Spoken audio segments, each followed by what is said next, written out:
I rewrote my family's story after a shocking discovery. Before we begin the story, make sure to subscribe to our channel and never miss more incredible stories every day. Jordan, Uncle Mark whispered, leaning so close I smelled mint and bourbon. If you read that number out loud, you bury your mother twice. I sat at the head of the long dining table with my note cards trembling in my hands. Diane's memorial dinner was supposed to be simple. Fried chicken from her favorite place, a slideshow of beach photos, the family myth we always told wrapped like a warm blanket around grief.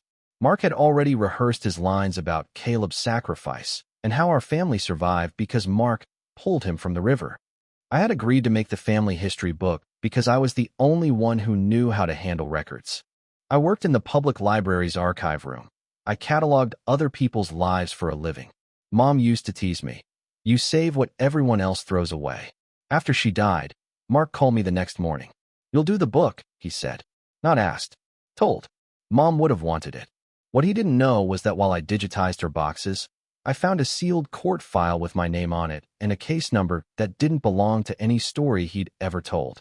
And once you see a docket stamp and a notary seal, you can't unsee them. Across the table, Tessa's knee bounced under her black dress. She looked at me like I was holding a live wire. Are you okay? My aunt. No, not my aunt, my cousin's boyfriend. Someone asked, voice soft. Mark cut in, smiling. Jordan's just emotional. Diane was her whole world. I swallowed.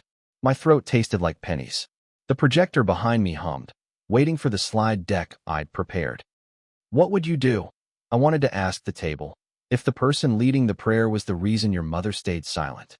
Mark's fingers brushed my wrist again, warning disguised as affection. Read the nice parts, he murmured, eyes shiny. And we all go home. I looked down at my first card. Instead of Mom's favorite quote, I'd written one line. ID 02-1193. Under the table, Mark squeezed my wrist hard enough to bruise. Growing up, our house ran on one story the way it ran on electricity.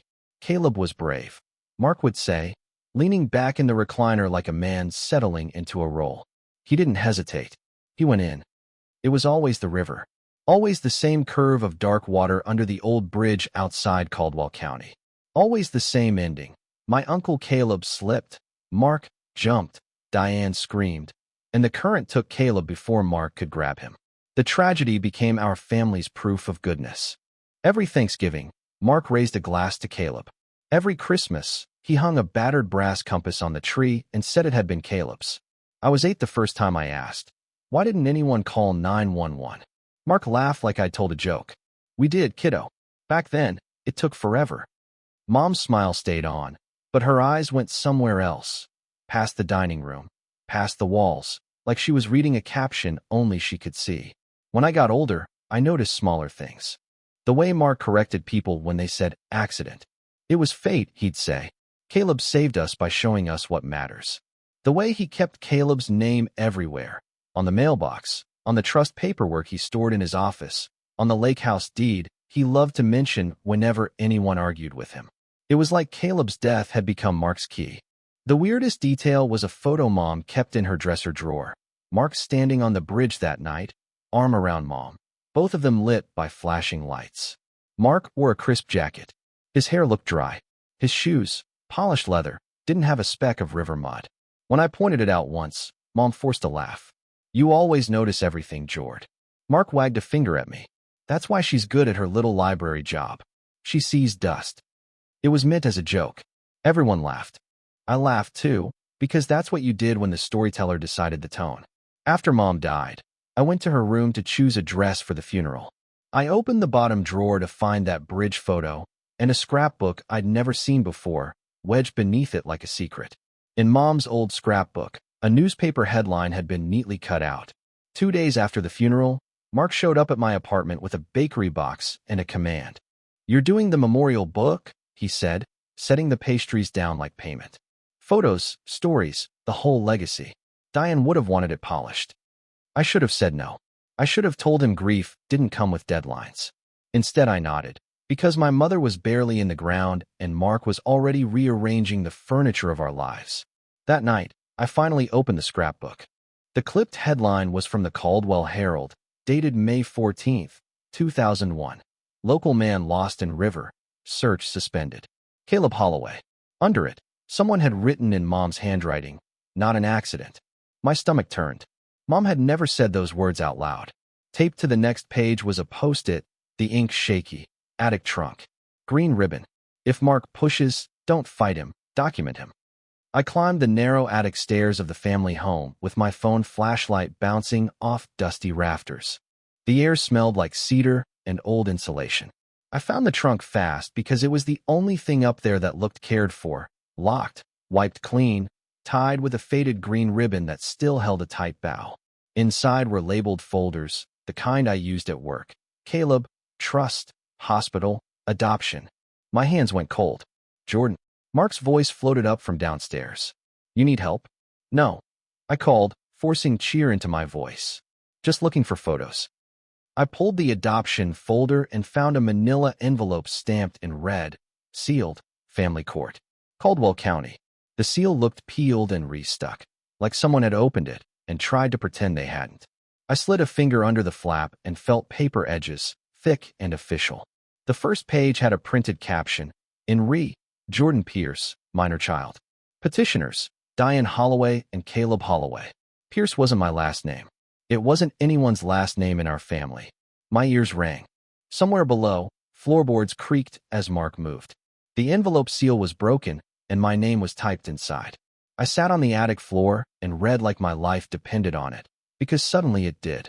The petition was dated March 2nd, 2002. It listed me as Jordan Pierce, age 8 months, placed voluntarily with Diane and Caleb. There was a typed line about a confidential agreement executed contemporaneously, and an attached page labeled Exhibit B, Non-Disclosure Agreement. My hands shook so hard I dropped the papers and watched them flutter onto old Christmas ornaments. The next document was a birth certificate copy with obvious edits. White correction tape over the father's name, a second set of initials in the margins, and a registrar stamp that looked too fresh for something issued 23 years ago. Caldwell County Registrar, file number 01-77821. Under Father. The ink had been overwritten until the letters blurred.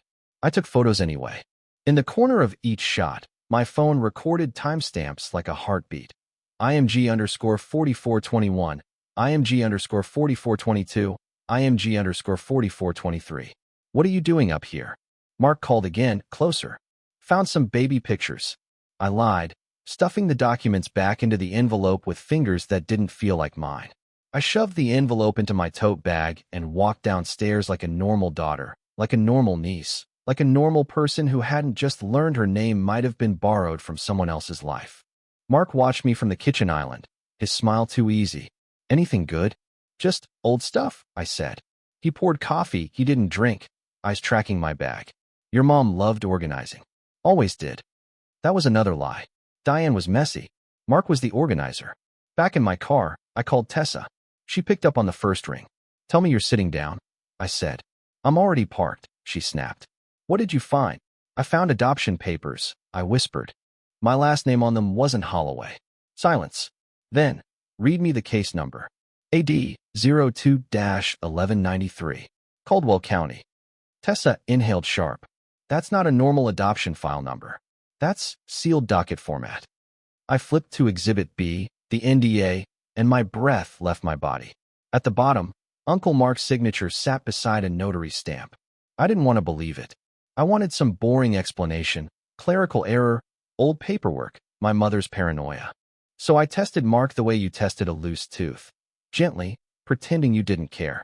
I asked him to meet me at a diner off Route 6, the kind with sticky menus and coffee that tasted like metal. He showed up in a pressed button-down like grief was a meeting he could manage. Uncle Mark, I said, forcing the word uncle to sound normal. Did Mom ever tell you anything about paperwork? About me? He didn't blink. What paperwork? The memorial book, I said quickly. I'm going through records. I found a file with my name on it. It said Jordan Pierce. Mark smiled wider, like he'd practiced that expression. Diane loved drama. She collected things. Old clippings. Half-finished ideas.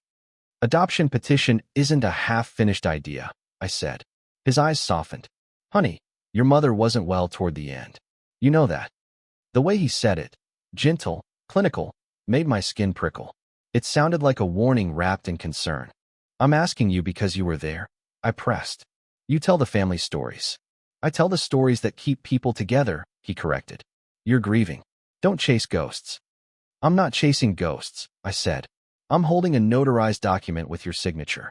He set his fork down slowly. Show me. I hesitated. Tessa's words rang in my head. Don't hand him the only copy. I slid my phone forward, keeping my fingers on it, and opened a photo of the NDA. Mark looked. For 1 second, something hard flashed behind his eyes. Recognition, calculation. Then the warmth returned. That's not what you think, he said. If there was something to know, Diane would have told you. Maybe she tried, I said. Maybe you stopped her. The air shifted. Mark's smile stayed, but his voice dropped. Don't do this, he murmured. You'll hurt people who don't deserve it. Who? I asked. You?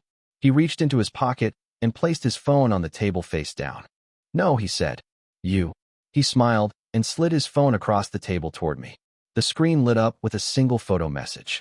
It was me, age 19, sitting on the steps of my dorm with a solo cup, eyes half-lidded, one arm around a guy I barely remembered. Under it, Mark had typed, "We all have histories." My stomach dropped. Did you just threaten me? I said. Mark's voice stayed calm. I reminded you. That's different. I pushed the phone back like it burned. You've had that picture for years. He shrugged. The internet is forever. I drove straight to Tessa's apartment, hands gripping the wheel so hard my knuckles ached. She opened the door in sweatpants. He's not denying, she said before I could speak. He's managing. We spread the attic documents across her kitchen table and started doing what my job trained me to do. Verify. First stop was my library's microfilm room. The Caldwell Herald archive had the drowning story on May 14, 2001, but the follow-up article 2 days later was what made my throat close. It mentioned a witness statement pending and a temporary hold on probate. Those phrases didn't match an accident. At the county courthouse, Tessa sweet-talked the clerk while I pretended to browse forms. We pulled the public index for probate, PR 01-4587, estate of Caleb Holloway. Notes, file sealed by motion. Trust amendment submitted by M. Holloway. Insurance disbursement escrowed. Why would probate be sealed? I whispered. Because someone asked, Tessa said. And someone said yes. We requested property records next. Book 776, page 114. Transfer of the lake house from Caleb Holloway, beneficiary, to Holloway Family Trust, trustee Mark Holloway. Recorded June 28, 2001. A month after Caleb drowned. Our first small victory was a certified death certificate copy the clerk could legally print. It didn't say accidental drowning. Under manner of death, it read, undetermined. Under informant, it listed Mark Holloway. Tessa photographed everything and named the files like evidence. Caleb_DC_2001. PDF, deed_776_114. JPG, probate_index. PNG. As we left the courthouse, I felt it before I saw it, the weight of eyes on my back. Across the street, a black SUV idled, windows tinted. Tessa grabbed my elbow. Don't look, she hissed. Get in. The same black SUV idled across the street when we left. By the time we reached Tessa's car, my grief had changed shape. It wasn't soft anymore. It was sharp. Okay, I said, locking my doors. What did Mark get when Caleb died? Tessa didn't hesitate. Everything that required a signature. At home, I pulled the trust documents from the attic folder and read them with the same focus I used on fragile manuscripts. The Holloway Family Trust had been amended on June 20, 2001, 8 days after the river search was suspended. Caleb's beneficiary line had been crossed out. Mark's name had been inserted as trustee for the protection of Diane Holloway. Protection, I muttered. From what? Tessa clicked through county recorder scans on her laptop. From Diane owning anything, she said flatly. I stared at the deed transfer again. Book 776, page 114. Mark's signature. A witness line I didn't recognize. Then I noticed the insurance letter in the probate index. Disbursement held pending settlement. What settlement? I asked. Tessa opened the Herald follow-up article and zoomed in. There was a single sentence buried under the weather report. The family of Caleb Holloway declined comment due to ongoing legal proceedings.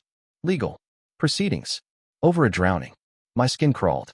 Mark made Caleb's death a story so he could keep a lock on the family, I said. And on you, Tessa added.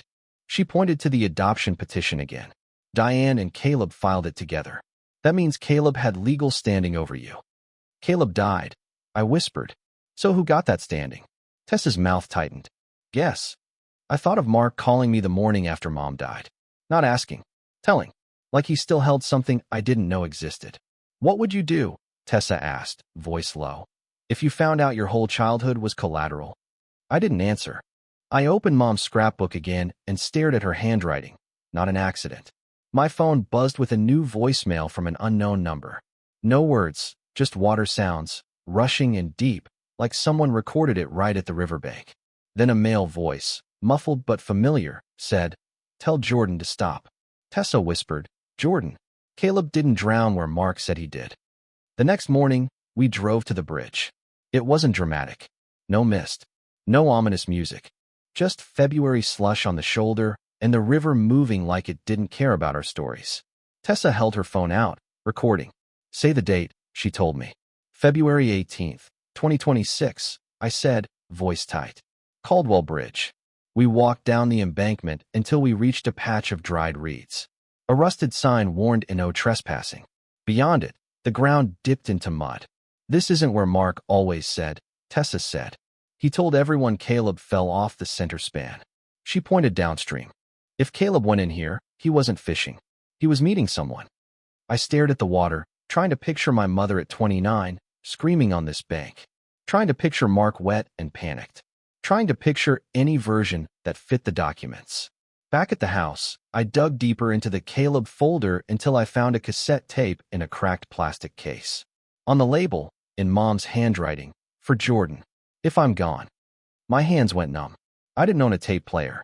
Tessa did, because she was the kind of person who kept old tech just in case. We sat on her couch, knees touching, as the tape word and Diane's voice filled the room. Warm, exhausted, too close. "Jord," she said, and I heard myself inhale like she could hear me back. "If you're listening, it means Mark didn't let me say this the right way." Tessa mouthed, "Oh my God." Mom continued, "Caleb tried to leave. He tried to take you with him. He said he wouldn't let Mark own you." My chest hurt. "Own me," I whispered. "I signed papers," Diane admitted on the tape. "Adoption papers, names that weren't true. I did it because Mark said he'd take you if I didn't. He said he had proof, and courts believe men like him." A sob caught in my throat. "Caleb found out what Mark was doing with the trust," Diane said. "He said he was going to the sheriff with it. That night, on the bridge. Mark followed him." The tape crackled. I heard wind. Then Mom's voice went thin and broken. "He pushed Caleb, Jord." And I saw it. On the tape, Mom's voice cracked. "He pushed Caleb, and I saw it." I didn't sleep. I stared at my ceiling and listened to my mother confess in my head on repeat. By morning, grief had turned into a plan. "We need something a judge would recognize," Tessa said, chewing her thumbnail. "Not just a tape." So I called Attorney Blake. His number was on a sticky note Mom had tucked inside the scrapbook, like she'd been building this bridge for me long before she died. Blake's office smelled like paper and disinfectant. He was younger than I expected, hair graying at the temples, tie loosened like he'd been fighting other people's secrets all day. "I can't give you legal advice until we talk conflict," he said. "But I can tell you what records exist." I slid the adoption petition across his desk. His expression didn't change, but his pen paused. "AD 02-1193, he read. "Sealed adoption. That's significant." "And this," I said, playing a 10-second clip of Diane's tape. The words "he pushed Caleb" made Blake's jaw tighten. "Audio is powerful," he said carefully. "But we need corroboration." "What kind?" I asked, voice cracking. "Dispatch logs. Incident report. Any witness statement. Anything showing the death wasn't treated as accidental." Tessa leaned forward. "Can we get that?" Blake nodded once. "We can request it. Some will be denied. Some will be released. But if Mark filed motions to seal, there's a trail." He filed a public records request that afternoon. Caldwell Sheriff's Office, Incident 01-0612, B, River Recovery. He also requested the probate sealing motion and the trust amendment filings. Why would Mom write your name down? I asked him. Blake looked at me for a long beat. Because she expected pushback, he said. And she wanted you to have a witness who wasn't family. 3 days felt like 3 months. Mark texted me twice. Hope you're resting. Don't overwhelm yourself. The tone was syrup, the message a leash. Then, on the 4th day, Blake forwarded an email from the Sheriff's Records Division. Attached, a PDF scan with a release stamp. My hands hovered over the trackpad. Tessa whispered, "Open it." I clicked. Blake's email subject line read, "Released, Caldwell County Incident Audio." The audio file didn't sound like a confession. It sounded worse, routine. A dispatcher's voice, crisp and bored. Unit 12, report of an altercation on Caldwell Bridge. Wind hissed. Then a woman, my mother, breathing hard. I saw him shove, Diane said in the recording, words swallowed by static. Mark shoved Caleb. My vision blurred. It wasn't just Mom's tape anymore. It was the county's tape. Now I know, I told Tessa. If I speak, he falls. And if you don't, she said, you carry it alone. The next day at work, I tried to act normal.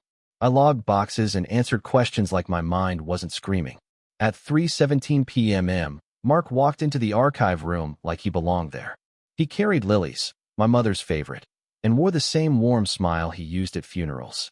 Jordan, he said softly, I came to check on you. You can't be back here, I said. He glanced at the security-only sign and chuckled. Rules. Diane loved rules. What do you want? I asked.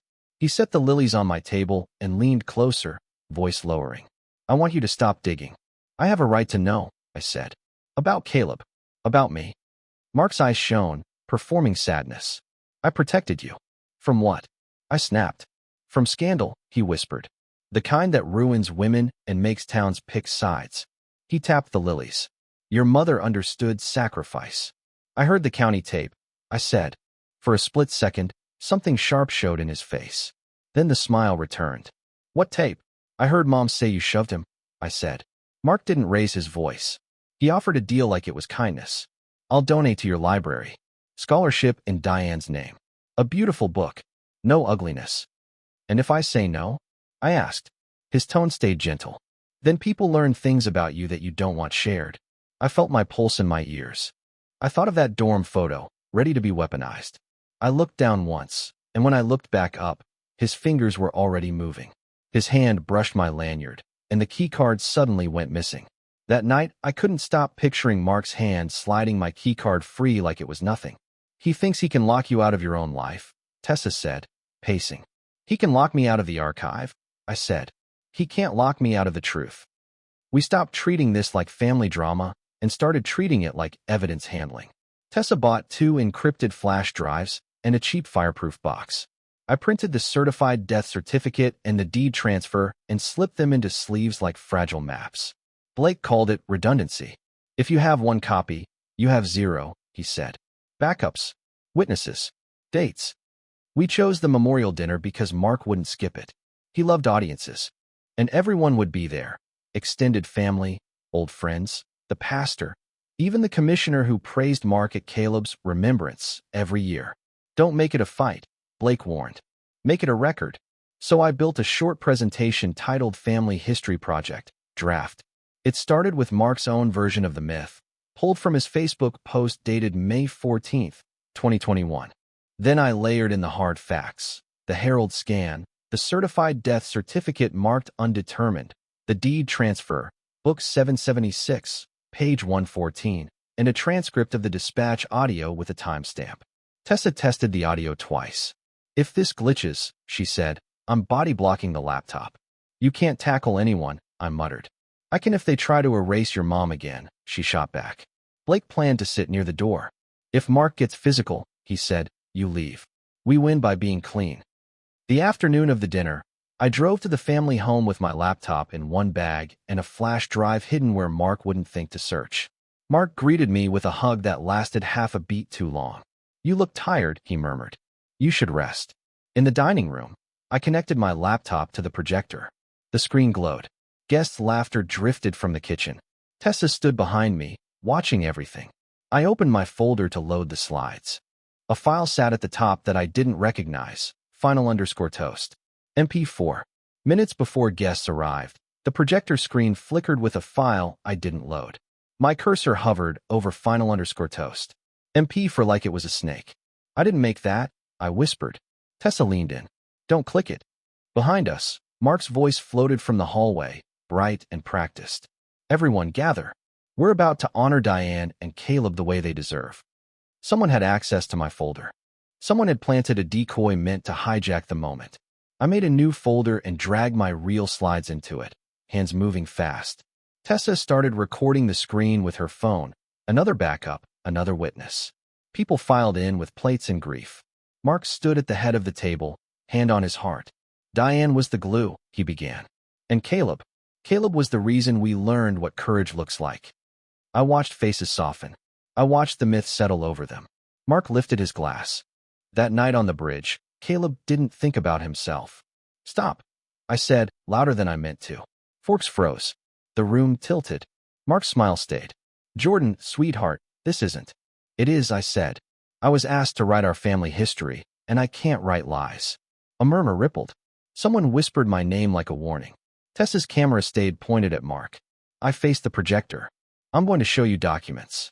You can verify every number. Mark's eyes flashed. Don't do this, he said softly. Not tonight. Tonight was built on it, I said, and clicked to slide 1. Mark's Facebook post, dated May 14, 2021, titled Caleb's Heroic Sacrifice. Slide 2, the Herald scan. Slide 3, the certified death certificate. Undetermined. Mark's jaw flexed. Paper doesn't tell feelings, he snapped. Paper tells facts, I said, and clicked to the deed transfer. Book 776, page 114. Mark as trustee, dated June 28, 2001. Tessa read it out loud. A month after Caleb died. Mark turned to the room, voice rising. You're all going to let a grieving girl do this to her mother's memory? My mother wrote this, I said, and played the dispatch audio. Static filled the room, then the dispatcher's voice. Did you see him push? The room went silent as the 911 dispatcher asked, Did you see him push? For a beat, nobody moved. Then Mark laughed, one sharp bark that didn't fit grief. That's out of context, he said. Recordings can be edited. Tessa held up her phone. This is the county's file, she said. Released under public records. Mark's eyes snapped to her. Put that away. No, she said, and Mark's charm finally failed. His face went flat. A chorus of voices rose. Jordan, why tonight? Mark, tell them it's a mistake. You're ruining Diane's dinner. Because Mom asked me to write the truth, I said, loud enough to cut through. Because Caleb's death was never treated like an accident. Because probate was sealed. Stop saying those numbers, Mark hissed. Blake stood from his seat near the door. Mark, he said evenly. If you approach her, we call law enforcement. Mark turned on me instead, voice slick with outrage. Jordan, your mother was unstable. She hoarded papers. She recorded things. You're letting grief make you cruel. I shook my head. You're using grief like a shield. He took a step toward me. Blake stepped between us. That was the moment the myth cracked. Not because of paperwork, but because Mark couldn't stand not being in control. His voice rose, thin and ugly. I kept you, he snapped at me, when you weren't even legally. He stopped himself, but it was too late. Heads turned. People heard the shape of the truth even if they didn't know the words. Tessa shut my laptop. We're leaving, she said. Outside, cold air slapped my face. I didn't realize I'd been holding my breath until it spilled out as a sob. In my car, my hands shook so hard I couldn't start the engine. Blake leaned in through the window. Go home, he said. Tonight was the reveal. Tomorrow is the filings. What filings? I croaked. Protective orders. Probate motions. And a request to reopen the death investigation. When I got home, my inbox was already filling. Cousins asking questions, strangers sending screenshots, someone tagging me in Mark's old posts like they were exhibits. At 12:03 a.m., I got a text from an unknown number. Burn the drive. I didn't burn anything. I drove to Tessa's at dawn with my heart racing, expecting Mark to be waiting outside like a movie villain. He wasn't. That was scarier. Real threats didn't need theatrics. Blake met us at his office and didn't waste time. First, he said, sliding forms across the table. We protect you. Then we protect the record. He explained it in plain language the way my mother would have wanted. A protective order meant Mark couldn't show up at my work again. A probate motion meant we could unseal parts of PR 01-4587. A petition to the sheriff and medical examiner meant the county had to at least review Caleb's case if new evidence existed. What about the adoption file? I asked, voice small. Blake tapped AD 02-1193. Sealed means sealed, he said. But coercion changes things. If Diane signed under threat, the court listens. Tessa squeezed my hand under the desk. You're not alone, she whispered. I signed my name so many times my wrist cramped. Each signature felt like rewriting myself. Over the next weeks, I learned boundaries weren't speeches. They were boring, repetitive choices. I stopped answering family calls that started with Mark says. I saved every voicemail. I kept my blinds closed. I went to grief therapy and said the words out loud. My mother witnessed a murder and lived with it. In the quiet, I did one thing that felt like love instead of war. I visited the small cemetery where Caleb Stone sat under a maple tree. The inscription read, beloved son, brother, hero. Mark's version. I brought the Herald clipping and the certified death certificate and sat on the cold grass. I'm sorry, I whispered, not sure who I was apologizing to, Caleb, Diane, or the child version of me who believed the myth kept us safe. Blake called on a Tuesday. The sheriff agreed to a review, he said. Limited, but real. What does that mean? I asked. It means paperwork, he said. And it means Mark can't bury this with a story anymore. At the courthouse, the clerk looked at my documents, then at me, then back down. She stamped something and disappeared into a back room. When she returned, she held a fresh form like it weighed more than paper. The clerk slid a new death certificate across the counter. Cause pending review. The strangest part of rewriting our family story was how ordinary it became. After the memorial dinner explosion, there was no single cinematic moment where everyone apologized and hugged. There were emails. There were filings. There were long silences from relatives who didn't know which version of Mark they believed. There were 2 cousins who sent me private messages like contraband. I always wondered. There was one aunt who blocked me and then unblocked me a week later just to type. Is it true? I kept working at the library, but I changed the way I moved through the world. I walked to my car with my keys between my fingers. I checked my mirrors. I logged every contact from Mark and forwarded it to Blake. Boundaries weren't about being fearless. They were about building rails so fear didn't drive. On weekends, Tessa and I finished the family history book anyway. We didn't erase the good parts. Mom's laugh, Caleb teaching me to ride a bike, the way our kitchen smelled like cinnamon on Sundays. We just stopped turning Mark into the hero of every chapter. The title page didn't say Caleb's heroic sacrifice. It said Caleb Holloway, the truth we owed him. Under it, I listed sources like a librarian would. Caldwell Herald, May 14 to 16, 2001. Deed Book 776, page 114, Certified Death Certificate. Incident Audio 01-0612B. If you're reading this and your stomach is doing that cold drop thing, here's what I learned the hard way. Don't argue memories with someone who benefits from the lie. Verify. Get certified copies. Screenshot everything with dates visible. Store backups somewhere the liar can't reach, cloud and physical. Tell one person outside the family. If there's any legal angle, talk to an attorney before you confront. And if grief is involved, get help, because the truth hits twice. Once when you learn it, and again when you admit what it cost. I didn't destroy my family by speaking. I exposed what had been eating it for 25 years.